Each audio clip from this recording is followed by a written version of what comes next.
Madami nagtatanong sa akin ngayon, ano bang magagawa namin? Ano bang matulong namin sa eleksyon? Unang-una, pwede nyo siguro matulong talaga, huwag nyo iboto yung Tingog Party List.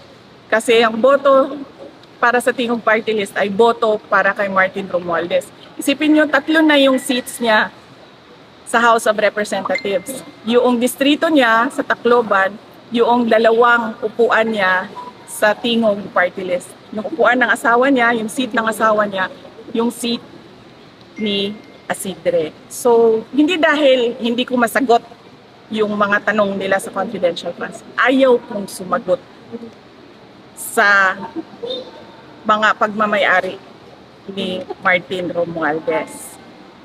Ang ginawa kasi nila, kasi distrito lang si Martin Romualdez sa Tacloban, di ba? So, wala siyang personality na kumuha ng budget para sa buong bansa. Kasi distrito lang yung sa kanya eh. So, ang ginawa niya gumawa siya ng party list.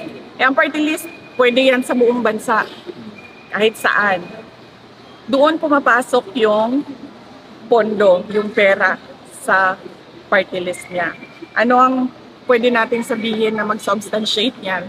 Tingnan natin yung natanggap na pera sa galing sa mga regional offices papunta doon sa Tingog Party List at magkano yun. So bakit ako sasagot sa tao na unang-una todo ang paninira niya sa akin, todo ang gastos niya sa paninira sa akin. Pangalawa, ganyan siya kasakim sa pera at sa power. 3 yung upuan niya, 3 yung seats niya sa House of Representatives.